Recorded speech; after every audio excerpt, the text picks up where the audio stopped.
Assalamualaikum warahmatullahi wabarakatuh. Selamat malam. Salam sejahtera untuk kita semua, Pak Effendi. Terima kasih masih bersedia ya, ibu-ibu, bapak-bapak, saudara-saudara, adik-adik, kakak-kakak, dan teman-teman semua yang ada di Indonesia dan dimanapun berada ya. Sudah waktunya kita harus bangkit lagi, dan ini saya beruntung, tim Yati Podcast balik lagi, comeback ya, comeback setelah 1 tahun lebih ya kita absen ya, karena berbagai kendala. Nah, kita tidak mungkin melakukan sesuatu tanpa evaluasi. Nah, setelah kita evaluasi, ternyata banyak yang harus kita perbaiki. Karena itu, ibu-ibu, bapak-bapak, presentasi di dalam tim Jati Podcast akan mengalami perubahan yang nanti akan diatur lebih mengikuti kehendak masyarakat ya, mengikuti masyarakatnya. Bagaimana ya, tidak terlalu panjang ya, tetapi singkat, padat, tapi komunikatif. Apalagi dengan foto-foto, animasi, video clipping pendek-pendek, itu akan lebih menghidupkan suasana kita. Nah, ibu-ibu, bapak-bapak, perkenankan saya membacakan riwayat singkat. Dari riwayat singkat di depan saudara-saudara itu adalah Bapak Fendi Febri Purnama, adalah seorang guru. Ya, guru itu guru bangsa ini beliau itu, karena jasanya sudah cukup lama. Pegiat bahasa Madura. Nah, beliau ini lahir ya Februari 1989. Ya, saya itu baru pulang dari Houston, Pak, ini, Pak. Jenengan lahir, saya baru pulang dari Houston, keliling Eropa segala itu waktu itu ya. Iya, Pak Fendi ini ada YouTube-nya juga ini kayaknya ya. Ini perlu kami diberi, Pak Anu, tapi saya lupa juga. Nah, ini teman-teman kalau punya link-link ya, di-linkkan ke saya nanti akan saya linkkan ke apa itu sdimyati.com. sdimyati.com. Di sdimyati.com itulah, selain bahwa ada podcast ya, selain dari podcast itu resources artinya berbagai ilmu pengetahuan, berbagai informasi itu ada di situ. Termasuk saya memasukkan 3 jilid buku fisika SMA. Jadi saya sampaikan di sana di sdimyati.com ada 3 buku fisika SMA. Walaupun itu lama, tapi karena fisika itu tidak kena digaris dengan tahun. Kalau civic ya, kalau misalnya pelajaran civic itu harus berubah sesuai perkembangan. Nah, ini Pak Fendi Febri Purnama ini dulu SD-nya itu di SDN Perante, SMP-nya di Asem Bagus, SMK-nya di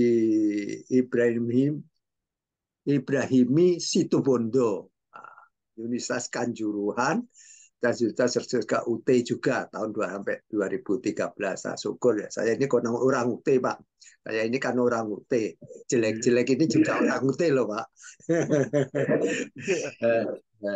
Jelek-jelek ini saya dulu itu guru SPG, guru SMA, ya, guru SPG, guru SMA, pernah jadi guru sanawiyah, guru aliyah, guru SPMA. Jadi habis semua jenis sudah ya, mengajar ya, mengajar di perguruan tinggi itu pernah di STKIP PGRI Bangkalan itu juga pernah, walaupun cuma beberapa bulan gitu ya.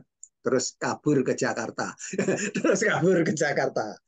Nah, ini beliau itu pengalamannya ya mulai dari guru bahasa di SD, terus di SMA, MGMP Bahasa Madura. Ini yang penting, MGMP, Musyawarah Guru Mata Pelajaran Bahasa Madura. Bahasa Madura ini kalau nggak ada yang ngurusin, amblas. Amblas digusur oleh lebih banyak bahasa Betawi dari bahasa Jawanya, bahasa Maduranya bisa keturunan ini akan kehilangan. Nggak usah jauh-jauh, anak saya itu bahasa Maduranya sudah nggak bagus gitu ya, karena lebih banyak bahasa Inggrisnya, lebih bahasa yang lainnya. Beliau juga penulis sebagai narasumber dan itulah secara pengalaman secara ini. Ada pengalaman lain juga, beliau juga sebagai ini, saya sukanya ini penulis buku ini ya, penulis buku. Jadi mulai dari penulis buku Mamaca, ya, dari dalam 2 bahasa, penulis buku dan manuskrip Mamaca 9 naskah hasil dokumentasi 22, penulis buku Ajem Kateh Cara Ken Madura. Ya. Ini walaupun ini belum diterbitkan. Silakan. Baik, mungkin di sini akan saya paparkan secara singkat saja bagaimana implementasi dan aplikasi bahasa Madura di satuan pendidikan, mulai dari pendidikan dasar yaitu SD, pendidikan menengah, SMP, dan pendidikan atas yaitu SMA, bagaimana implementasinya dan bagaimana aplikasinya dan juga konten-kontennya. Mungkin bisa ke eh, yang halaman 2. Nah, di sini ada daerah penutur, yaitu daerah penutur yang dominan untuk penutur bahasa Madura, yaitu di Pulau Madura, meliputi Kabupaten Sumeneb, termasuk kepulauan-kepulauan di Sumeneb, misal Pulau Gili, Pulau Raas, Pulau Sepudi, dan Pulau Kangian, Kabupaten Pamekasan, Kabupaten Sampang, dan Kabupaten Bangkalan sebagai induk dari bahasa Madura, tentunya dengan beberapa dialek-dialek.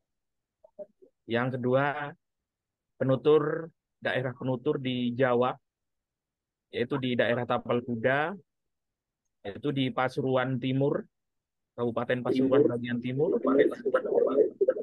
Kabupaten Probolinggo, Kabupaten Situbondo, Kabupaten Bondowoso, Kabupaten Jember, Kabupaten Lumajang, Kabupaten Banyuwangi bagian utara, Kabupaten Banyuwangi bagian selatan, khususnya di daerah Muncar, Kalibaru, dan Glemor, dan daerah urban, semisal di Surabaya, Gresik, atau Sidoarjo. Namun yang paling dominan tentunya di Pulau Madura sendiri, dan di daerah Tapal Kuda yang paling dominan di daerah Kabupaten Probolinggo, Kota Probolinggo, Kabupaten Situbondo, Kabupaten Bondowoso, Jember, dan Banyuwangi Utara. Nah, untuk muatan lokal di daerah Sumeneb, Pamekasan, Sampang, Bangkalan, dan di daerah Tapal Kuda khususnya di Probolinggo, Kabupaten Probolinggo, Kabupaten Situbondo, Kabupaten Bondowoso, untuk di pendidikan dasar, pendidikan menengah, dan pendidikan atas, di sini menggunakan muatan lokal, yaitu muatan lokal bahasa daerah, khususnya bahasa Madura. Jadi Jember belum, Jember belum. Jember, hanya Jember Utara setahu saya di Kecamatan Sukowono dan Kecamatan Kalisat.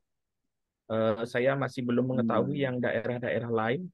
Namun secara Lumajang apa belum keseluruhan, ya? Belum. Lumajang ya muloknya bahasa Jawa, muloknya bahasa Jawa. Iya, iya, iya, iya. Meskipun di sana ada beberapa tidak dominan, Pak, tidak Iya, iya. dominan. Kalau Banyuwangi gimana Banyuwangi? Banyuwangi semuanya muloknya bahasa Using.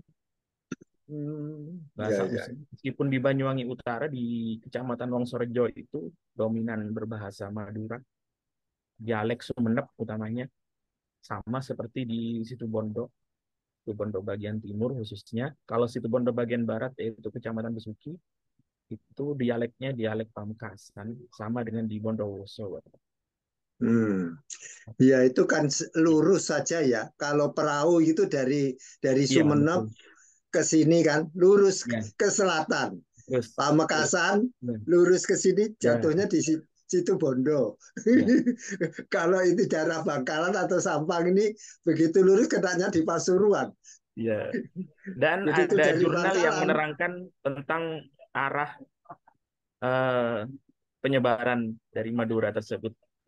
Ada jurnal, Hmm. saya lupa tidak menyertakan ada jurnal, tapi kan bahasannya bukan ke situ. Ini kan aplikasi di Iya, iya, iya, iya. pembelajaran Nanti kita di bahas di ya pendidikan topik yang dasar. lain. Gitu.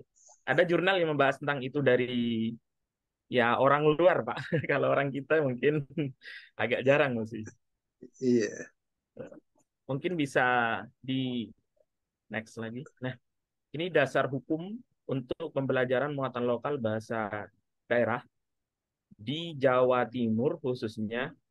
Di Jawa Timur itu ada 3 bahasa daerah dan setiap satuan pendidikan diwajibkan mengajarkan muatan lokal yang berupa bahasa daerah. Bahasa daerah yang pertama di Jawa Timur yaitu bahasa Jawa, yang kedua bahasa Madura, dan yang ketiga bahasa Using atau kita bisa sebut dialek Using, masih bahasa Jawa dialek Using, karena masih belum ada dasar hukum untuk menyebut bahasa Using, meskipun ada perebuk di Banyuwangi yang sudah menyebutkan secara implisit bahwa dialek Using itu adalah bahasa Using. Dasar hukumnya yaitu UU Pemajuan Kebudayaan, itu pusatnya dari eh, kementerian, dan dari Jawa Timur sendiri sudah ada peraturan gubernur Jawa Timur nomor 19 tahun 2014 yang mewajibkan setiap satuan pendidikan atau setiap lembaga pendidikan dari tingkat dasar sampai tingkat atas harus menerapkan atau mengadakan mata pelajaran muatan lokal bahasa daerah minimal atau maksimal 2 jam per minggu. Di situ sudah diterangkan secara jelas, dan kebetulan Pergub Jatim nomor 19 tahun 2014 ini melampirkan juga kurikulumnya. Kurikulum ketika itu masih kurikulum 2013, sekarang sudah berbeda mulai Mas Nadim, yaitu kurikulum Merdeka. Jadi kita adaptasi nanti. Ini dasar hukumnya. Dan dari Pergub Jatim nomor 19 tahun 2014 ini eh, ada turunannya, yaitu di setiap daerah bupati membuat perda-perda seperti di Situbondo, Bondowoso, Banyuwangi, tentunya di daerah Madura sendiri semua. Kalau di daerah yang Jawa, yang dominan bahasa Jawa yang menggunakan bahasa Jawa, yang dominan berbahasa Madura menggunakan bahasa Madura, yang dominan bahasa Using yang menggunakan bahasa Using. Seperti itu, Bapak. Jadi Pergub Jatim nomor 19 tahun 2014 ini menjadi dasar yang utama di Jawa Timur untuk menerapkan muatan lokal, yaitu bahasa daerah. 3 bahasa, yaitu bahasa Jawa, bahasa Madura, dan bahasa Using. Ini bisa di next lagi. Nah, sekarang kita sudah memasuki era Merdeka Belajar dengan beberapa edisi. Edisi ini salah satu edisinya, yaitu kurikulum Merdeka. Di sini bahasa Madura tentunya juga melakukan adaptasi. Jika di kurikulum 2013 ada yang namanya kompetensi dasar, nah, sekarang sudah diganti menjadi capaian pembelajaran, tujuan pembelajaran diganti, KD-nya kompetensi dasar diganti tujuan pembelajaran, sedangkan kompetensi inti diganti capaian pembelajaran. Nah, capaian pembelajaran ini yang bahasa Madura, kalau mata pelajaran lain dari kementerian langsung, namun kalau capaian pembelajaran bahasa Madura ini diterbitkan oleh Dinas Pendidikan Jawa Timur yang diinisiasi oleh UNESA, yang bahasa Jawa dan bahasa Madura. Sedangkan tujuan pembelajarannya, yaitu turunan dari capaian pembelajaran, diserahkan ke satuan pendidikan, ke lembaga pendidikannya masing-masing, sesuai dengan uh, daerahnya.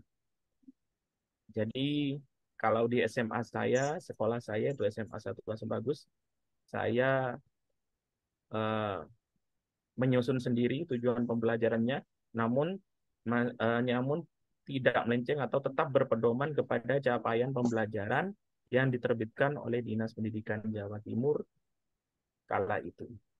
Ya, bisa di next kembali mungkin.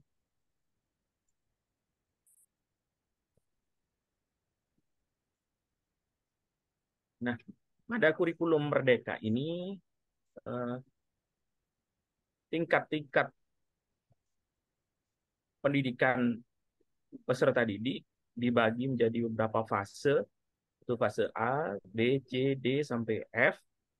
Fase A, B, C itu SD atau MI. Fase D, SMP atau MTS. Fase E dan F, SMA, SMK.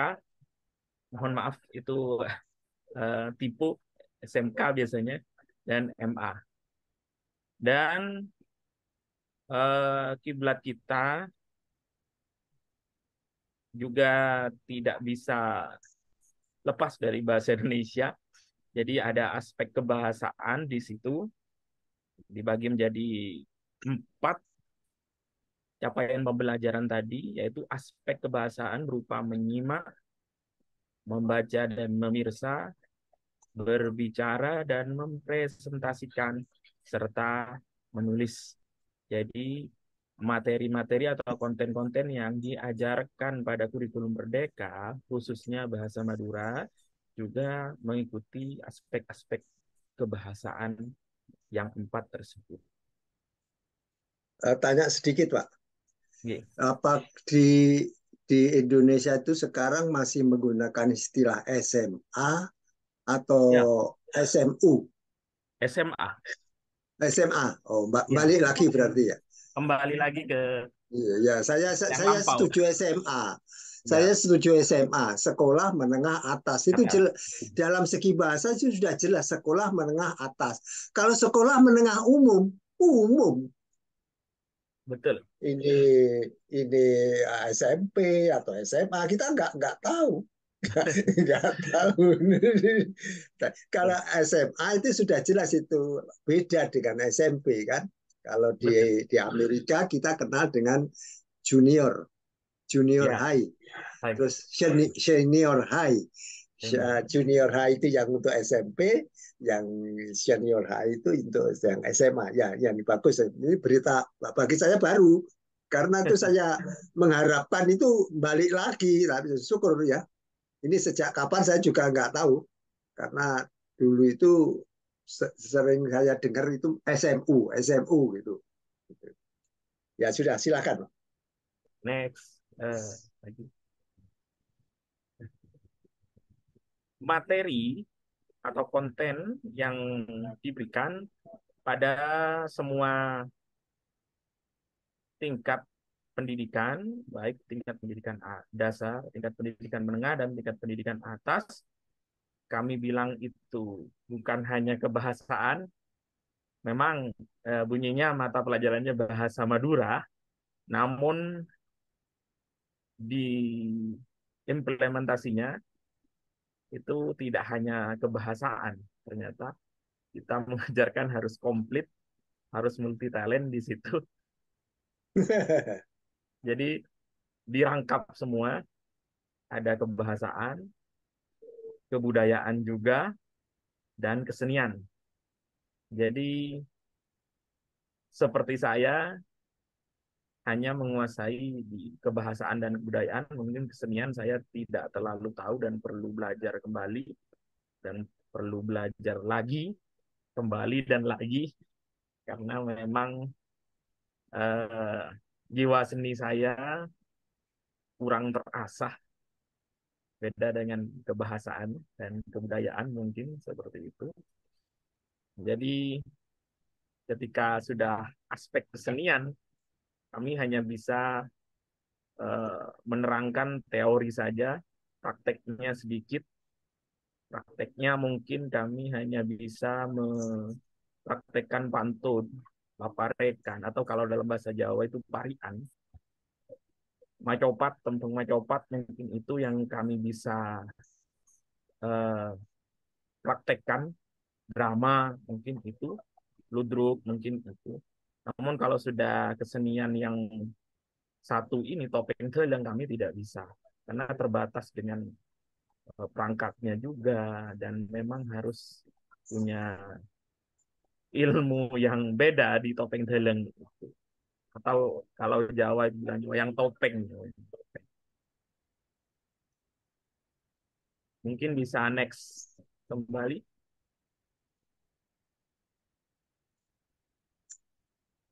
Nah, ini di kebahasaan pada setiap tingkat merata ada paramasastra. Paramasastra ini kalau dalam bahasa Indonesia kita berbicaranya gramatika, Bapak.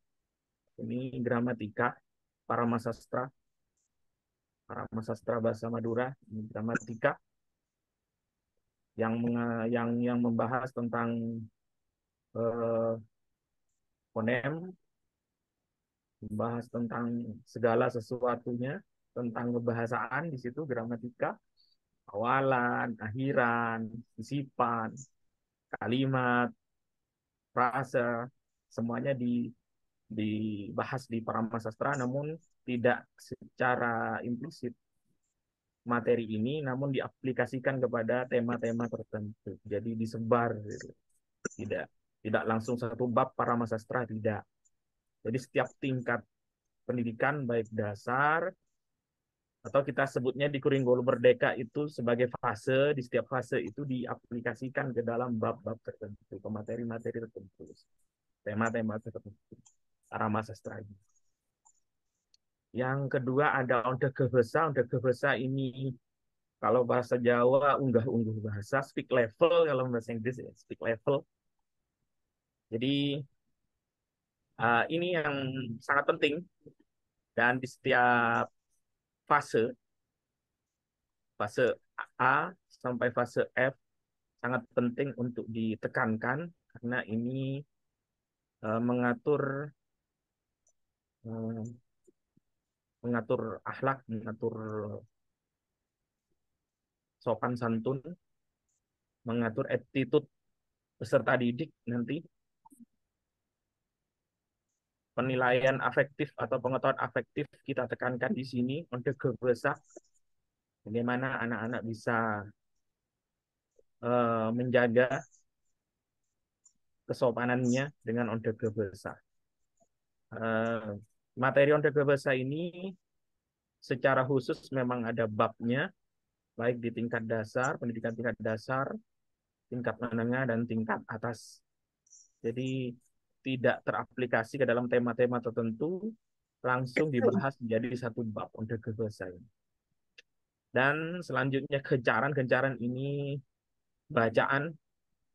Kalau bahasa Jawa gancaran, segala bacaan di situ ini termasuk terapan, ada narasi, ada eksposisi, nanti membuat isi berbahasa Madura. Gencaran ini juga menuntut kemampuan menulis peserta didik dan juga kekayaan kosakata nomor satu. Karena kami akui pada beberapa tahun ini peserta didik eh, itu memang kosakatanya, kekayaan kosakatanya memang kurang. Itu yang kami evaluasi. Kekayaan kosakatanya kurang. Contoh saja, sehingga ketika menulis itu mereka kesulitan. mereka harus menuliskan dulu bahasa Indonesia lalu ditranslate ke bahasa Madura. Itu pun eh, banyak perbedaan, sangat jauh sekali perbedaan antara struktur bahasa Indonesia dan struktur bahasa Madura. Tidak bisa disandingkan begitu saja. Misal saja kekurangan yang paling mendasar ketika menyebutkan angka. Eh, Bahasa Madura ini hampir sama dengan bahasa Jawa. Mungkin menyerap dari bahasa Jawa juga. Ketika menyebutkan angka 21 saja. Mereka menyebutkan dengan dupolo septon. Padahal yang benar itu salepor. 25 saja. Eh, Mereka mengambil translate lurus langsung dari bahasa Indonesia. Jadi dupolo lema. Padahal sama dengan Jawa. Kalau Jawa 25 itu Selawe. Kalau bahasa Madura itu Sagemi. 50 mereka menyebutkan uh, lema polo. Jadi bukan seket, biasanya seket yang betul. Nah itu dimulai dari hal-hal yang sangat esensial seperti itu, hal-hal yang mendasar. Kayaknya kita evaluasi bahwa peserta didik ini memang kurang kekayaan kosakatanya, terutama kekayaan kosakata yang sangat mendasar seperti angka-angka. Apalagi yang kata-kata yang sekarang sudah arkais, itu sulit sekali. Dan selanjutnya ada bahasa Rarengen. Rarengen ini sastra, agak sastra. Ada di situ. Ini dibahas secara khusus, di bab khusus, tidak teraplikasi kepada bab lain. Beda dengan Parama Sastra yang teraplikasi ke bab lain. Bahasa Rarengen ini meliputi bangsalan, parebesan atau peribahasa, saloka, tebak-tebakan atau tebak-tebakan, dan semacamnya. Tentunya bahasa Rarengen ini masuk dalam sastra Madura. Terusnya ada bab terapan. Ini ada pidato, pembawa acara, dan sejenisnya. Juga ini dibuatkan bab khusus, jadi tidak teraplikasi. Malah yang teraplikasi di sini untuk gebesah, aplikasi di pidato dan pembawa acara. Nah, pada kebahasan ini, pada kurikulum Merdeka, Bu Gubernur, Bu Hovifah juga menekankan bahwa bahasa daerah ini di kurikulum Merdeka harus bisa menekankan afektifnya daripada eh, apa namanya itu afektif daripada nilai-nilai angka. Jadi lebih ditekankan kepada nilai-nilai attitude-nya, nilai-nilai sikapnya atau afektifnya, kebiasaannya. Jadi dalam rangka itu kami menekankan di kebahasaan ini lebih kepada materi onde gebesa. Bagaimana onde gebesa itu digunakan secara layak, baik, dan kontinu oleh peserta didik. Kalau saya di sini sebagai guru SMA, maka peserta didik saya tekankan anak SMA itu bagaimana tidak saya target kepada semua guru, namun kepada saya saja, bagaimana mereka bisa menggunakan bahasa Madura tentunya dengan aturan onde gebesa yang baik, layak, dan benar. Jadi langkah afektifnya seperti itu. Mungkin bisa next kembali. Nah, ini konten tentang kebudayaan, tentunya kebudayaan Madura dan kebudayaan keturunan Madura atau imigran Madura, diaspora Madura yang berada di daerah Tapal Kuda khususnya. Kalau di daerah urban kan memang dari Madura sendiri kan era-era 90-an baru urban. Namun kalau sudah di Tapal Kuda kan lain lagi bisa itu sudah mungkin awal-awal urbanisasi. Nah, Di sini kebudayaan yang diajarkan pada setiap tingkat pendidikan ada kebiasaan, bagaimana kebiasaan kita setiap hari. Tentunya setiap daerah itu berbeda, meskipun sama-sama penutur bahasa Madura berbeda. Kita terangkan itu satu persatu secara terperinci bahwa di daerah Sumeneb ini begini, daerah Situbondo ini begini, Bondowoso begini. Jadi lain tempat, lain kebiasaan, meskipun sama-sama berpenutur bahasa Madura, tentu perbedaan itu tetap ada. Selanjutnya ada pranata, bagaimana adat kesopanan itu sangat dijunjung tinggi oleh etnis Madura dan keturunannya. Prinsipnya juga bagaimana prinsip etnis Madura dan keturunannya, bagaimana tegasnya, bagaimana lugasnya orang Madura itu dan keturunannya, bagaimana ketika mereka memegang prinsip, memegang janji dan seterusnya, apalagi ketika berhadapan dengan agama, tentunya itu lain lagi nanti ceritanya, itu prinsip etnis Madura dan keturunannya. Filosofi juga, filosofi yang kami ajarkan, uh, kami aplikasikan, kami adaptasikan ketika kami mengisi kelas di kelas. Jadi kebiasaan, peranata, prinsip, dan filosofi etnis Madura dan keturunannya di daerah Tapal Kuda kami aplikasikan ketika kami mengajar di kelas. Tidak kami uh, buatkan bab khusus, tidak, tapi kami aplikasikan di situ ketika pembelajaran. Namun satu ini upacara adat, ini ada bab khusus, jadi dibahas secara khusus di situ, mulai dari A sampai Z, namun tidak secara mendalam, secara singkat saja, pengenalan saja, karena jika upacara adat ini dipraktekkan, pasti waktu pembelajarannya tidak cukup, karena setiap minggu diwajibkan setiap kelas hanya 2 jam pembelajaran. Jika di SMA itu 1 jam pembelajaran 45 menit, maka 2 kali 45 menit itu hanya 90 menit.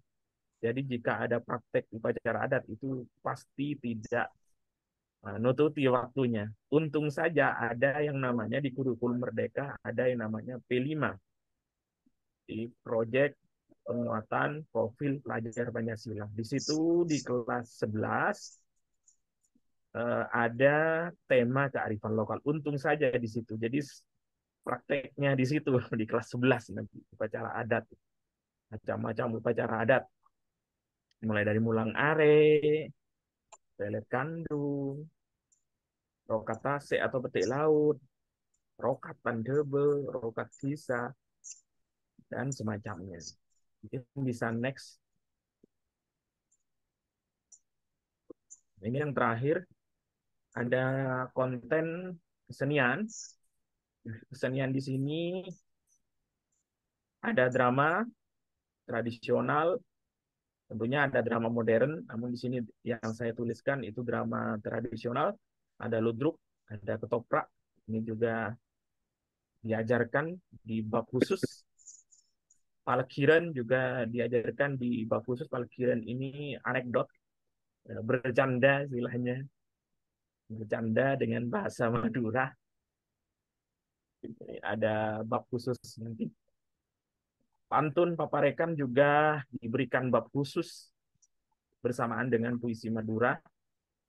Topeng Geleng juga diberikan bab khusus. Lempeng Macopat juga diberikan bab khusus, tidak diadaptasikan, dan seni pertunjukan juga diberikan bab khusus.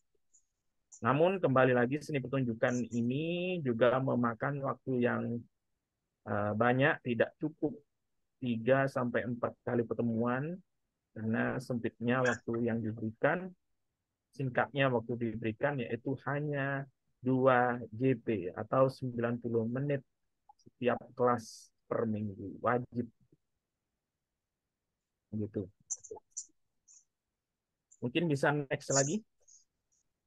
Nah, Itu paparan singkat dari saya bagaimana implementasi dan aplikasi pembelajaran bahasa Madura di satuan pendidikan dari dasar hingga SMA.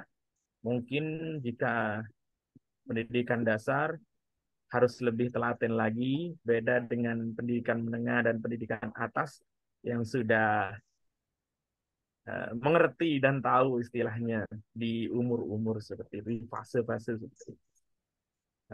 Terima kasih, Makor Sakalangko. Mungkin Terima ada yang kasih. bisa Terima kasih Pak ditanyakan. Pendi. Ini sudah bisa apa kita berbincang-bincang lagi.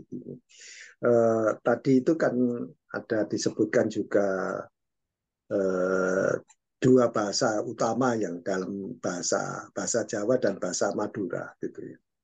Dalam pelaksanaan itu kalau saya tanya ini mengalami kesulitan nggak untuk mencari guru yang bersedia ngajar? Ini saya jawab dengan pengalaman saya sendiri. Kami memang kesulitan jika dalam bahasa Madura, namun kalau bahasa Jawa itu sudah ada lulusan S1 bahasa Jawa. Hmm. Di UGM ada jurusan itu, penjurusan itu, di UNESA ada penjurusan itu, Nah, yang saya tahu, kurang tahu di Universitas UNESA. Namun berarti kalau bahasa bahasa Madura belum tidak ada, difasilitasi di tidak. ini kalau kita mulai lagi ya, yang paling dekat ya. Itu ada STKIP, STKIP ya. Iya, gitu atau apa perguruan tinggi yang ada di Madura Pulau dan ada di Tapal Kuda. Kalau saya urut dari timur itu nggak tahu di Sumeneb itu ada perguruan tinggi enggak? Begitu. Atau kalau ada itu apa ya nanti ini Pak Tajul Arifin akan saya tanya nanti juga itu bisa saya tanyakan pada Pak Effendi, Pak Effendi yang Ya, sebelumnya itu. Kayaknya ya. ini kita harus bergeraknya ini. Langkah itu memang sangat diperlukan karena kita sendiri di dunia pendidikan sudah merasakan itu, bagaimana kesulitannya kita ketika berhadapan dengan birokrasi tentunya. Kami di sini juga tidak diberi formasi guru bahasa Madura di Jawa Timur. Jadi tidak ada P3K namanya, pegawai guru bahasa Madura tidak ada, tidak dibuka formasi karena dengan berbagai alasan yaitu tidak ada penjurusan bahasa Madura, tidak ada sarjana bahasa Madura. Nah, memang tidak pernah ada sampai sekarang. Nah, ini Eh, kalau saya harus sedikit, ini tadi kan fakta. Ini fakta kan ya, jawaban dari pengambil keputusan. Sementara itu di antara kan baru ya, baru satu, dua, tiga gitu. Tapi mungkin banyak akhirnya. Ini karena faktanya begini, artinya apa kita harus ada action bersama. Actionnya itu action ya baik-baik. Ini loh Pak, ini faktanya begini, penyebabnya itu ini. Kalau penyebabnya ini ya kita harus buka. Kalau nggak harus buka, nanti harus ada dosennya. Dosennya ini, dosen itu mestinya ya jangan ditanya harus harus punya titel nantinya. Nah ini Pak, yang berupa berupa ini kan semacam mana ya kolaborasi ya, kolaborasi. Banyak hal-hal tertentu, banyak hal-hal tertentu itu tidak perlu harus degree. Jadi kalau misalnya kepandian bahasa, kalau ditanya ya, seperti saudara kita almarhum Adrian Pawitra, ya Adrian ya, Pawitra itu kalau kitanya dia ini kok sampai mengarang kamus Madura, wah, lagu-lagu Madura itu punya ijazah enggak ini dan enggak, no enggak perlu. Orang pinter itu nggak perlu harus seperti itu. Keterampilan itu anugerah dari Tuhan yang Maha Kuasa. Memang kalau biasanya kita mulai dari belajar. Dari belajar itulah yang reguler. Karena ini banyak yang reguler, kita harus memfasilitasi. Fasilitasi apa? Kalau nggak disediakan tempat belajar, bagaimana? ada S1 Ya. jurusan bahasa Madura. Nggak akan ada. Maka saya nanti akan menegur pada saya SMS. Halo STKIP Bangkalan. Ya, sudah ada nggak jurusan bahasa Madura? Itu sudah kita pikirkan lama. Nah, jangan dipikirkan lah. Saya nanti akan gitu. Jangan hanya dipikirkan action. Tahun depan Mungkin kalau bisa dibuka. eh, ketika nanti Pak Prof podcast dengan Pak Hafid mungkin bisa ditanyakan karena rencananya yang saya ketahui di tahun 2024 nanti IAIN Madura, Pak Hafid mungkin sebagai dosennya di situ akan membuka jurusan S1 Bahasa dan Sastra Madura. Namun ini kan masih rencana, kurang tahu bagaimana nanti implementasinya jadi atau tidaknya, karena rencana yang beberapa waktu lalu memang banyak, namun ketika berjalannya waktu harus terhempas, harus kandas dengan beberapa kendala tentunya. Mungkin nanti bisa didiskusikan dengan Pak Hafid Effendi, Ketua Pakematu. Sudah, SMS sudah masuk. Ya, jadi ini yang dikatakan instan. Mumpung kita ingat, kita mengingatkan. Ini baru Pak, bentar lagi saya kirim yang ke STKIP Bangkalan. Ya, kapan jurusan bahasa Madura dibuka? Ini hitungannya hanya menit sudah sampai ke Bangkalan. Nanti saya hitungan menit sampai ke UNESA. Dalam hitungan menit sampai ke UNES. Jember, Ya, biar saja saya SMS. tidak perlu disentil mungkin Iya, karena ya mungkin di Tapal Kuda UNED adalah salah satu perguruan tinggi terbesar selain kalau UM kan masih belum masuk Tapal Kuda lah istilahnya. Perguruan tinggi Tapal Kuda mungkin UNED yang paling besar ya.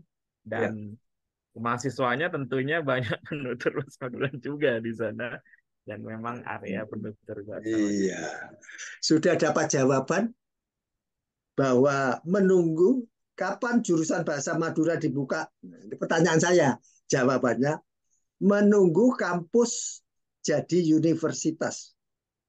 Insya Allah tahun 2024. Betul. 2024. Nah, dekat kan? Berarti tahun 2024 ini sudah diajukan ya proposalnya. Ini sudah action. Jadi Pamekasan sudah action, saya kompori nanti Bangkalan. Ya. Memangnya STKIP Bangkalan itu yang turun Joyo gimana itu? UTM. UTM itu kan masa diem Ya, aja. di Nanti Madura saya memang perguruan tinggi negerinya UTM, itu Madura, namun tidak juga membuka belum. fakultas atau Bahasa pendidikan Madura sudah buka lain. belum? Belum, Belum. tidak. Belum. Nah, ini saya SMS. SMS-nya kepada dekannya nanti. Dekannya siapa? Pak Iqbal. Pak Iqbal ada di sekarang Ya, ini ya. ada di Arizona. Arizona, Arizona iya. University. Enggak apa-apa, nanti saya SMS. Tinggal saya forwardkan. Kapan jurusan bahasa di UTM. Cuma begitu saja. Tapi ini action. Saya katakan action bahwa kita yang ada di pihak pemikir ya, kita memikir. Memikirkan ya jangan mikirin ya mikirin bangsa juga karena kita itu kalau sudah meninggal itu apa sih jasanya? Kan bukan ditanya apa yang bisa kita sumbangkan oleh bangsa kepada bangsa dan negara kita. Bukan kita, Pak, saya itu pendapatannya kurang, Pak, kalau dari negara, Pak. Jangan tanya itunya, ya. Apa yang kita katakan. Itu sama dengan kalau saya sebut apa itu ada pernyataannya John F. Kennedy, ya. John F. Kennedy almarhum yang meninggal ditembak di Dallas. Jadi orang baik itu banyak musuhnya. Nah, jangan-jangan saya yang podcast ini awas itu kalau masuk daerah ini akan habisin ini. Karena kalau polisi itu nyindir-nyindir saya melulu. Enggak, saya itu enggak nyindir. Enggak apa. Nah ya ini kalau enggak kita perbaiki, siapa lagi yang memperbaiki? Memangnya Amerika mau buka bahasa Madura? Hah? Apakah bisa? Bisa. Ada Sangat bisa. kemungkinan malah bisa karena di sana itu negara bebas. Leweng gamelan aja ada prodi Ya sudah, gamelan, iya. Prodi gamelan ada. prodi Tidak gamelan menutup ada di kemungkinan Greenland. ya prodi bahasa daerah, Pak. Bahasa Ya, Jawa, bahasa Madura, nanti bahasa Sunda. Tidak menutup kemungkinan itu nanti menyusul. ya. Ya, jadi Kalau kita ini sendiri tidak action. kita sendiri itu tidak action, kita sendiri merasa itu nggak penting, ya. Tapi ketika nanti ada sinden-sindennya yang datang dari Amerika, sindennya dari Belanda, sindennya dari mana lagi negara Etis. lain, ya, kita itu pegel juga. Ya, Itu sindennya kok bulenya cantik, suara itu bahkan sampai aksennya bagus, ya. aksennya bagus. Saya kan punya mahasiswa. Pada tahun 1995 itu saya ngajar ya di University of Iowa itu. Salah seorang mahasiswa saya itu malah cerita begini, eh, Pak, ya dalam bahasa Indonesianya ya, saya itu 7 tahun di Jogja. Karena 7 tahun saya belajar gamelan. Setelah 7 tahun saya sudah cukup, saya balik pulang, terus di kampus saya buka prodi gamelan. Lu coba, Kan jangan lucu, cemburu. Pak. Jangan cemburu, prodi gamelan malah Ya. dibukanya di Grinnell, Iowa. Betul, University. bangsa kita itu harus rame di luar dulu, baru di dalam tuh, Nah, baru tapi nggak diajeni apa-apa. kalau Nah, ini nggak apa-apa. Saya itu lagi membangun networking. Iya, Saya lagi membangun networking. Jadi ini kalau bagi-bagi bapak-bapak, ibu-ibu, saudara-saudara, adik-adik, teman-teman semuanya. Kita itu nggak bisa. Hidup sendiri itu nggak bisa. nggak bisa. Jangan membedakan orang dari apa ya penampilan. Ini memang saya selip-selipkan begini supaya apa? Tadi bahwa rakyat kita harus bangkit. Kita harus rebut. Kita itu betul-betul nomor 4 di dunia. Ada lagi, Pak, yang kalau bisa boleh menyimpulkan, Pak, barangkali disimpulkan barangkali 1-2 kalimat untuk penutup akhir yang ini Saya supaya closing statement saja. iya ya. Closing statement saya sebelum eh, rekaman itu diakhiri, kalau tidak kita, siapa lagi? Kontak kau Hmm. dasar dengan pasera boleh. Iya Terima ya. kasih. Terima kasih. Ya, ini Pak Effendi, saudara-saudara semua. Ini malam hari ini itu di Indonesia. Kalau saya pagi hari ini, ya, saya di Amerika ini. Ya. Malam Ya, hari ini tuh malam yang berbahagia bagi saya. Ini malam yang bahagia karena saya bisa bertemu dengan saudara saya. Ya, saudara saya bertatap muka, ya kan enak ini bertatap muka. Indonesia, Amerika, apa? Situ Bondo apa ya? Situ Bondo. ya, Pak. Ya, Situ Bondo dengan Iowa City, state saya Iowa, USA, USA. Amerika Serikat. Jadi ternyata ini kita bisa berhasil bertemu dan tadi banyak menyampaikan, termasuk usulan-usulan kayak kalau ada orang Pak Suraman itu orangnya idenya ide gila. Ya monggo saja lah. Tapi Pak Prabowo itu tidak gila loh ya. Pak Prabowo itu orangnya bagus, mendengarkan nanti. Pak Anies itu orangnya bagus. Pak Ganjar orangnya bagus, mendengarkan. Oh ide ini bagus nggak? Kalau memang bagus, ya mari. Ya, mari nanti ke DPR, MPR memutuskan. Monggo, saya akan berdoa semoga ini banyak yang mendengarkan. Amin. Ya. Ibu-ibu, bapak-bapak sekalian, saya akhiri pertemuan malam hari ini dengan ucapan Assalamualaikum warahmatullahi wabarakatuh. Salam sejahtera untuk kita semua.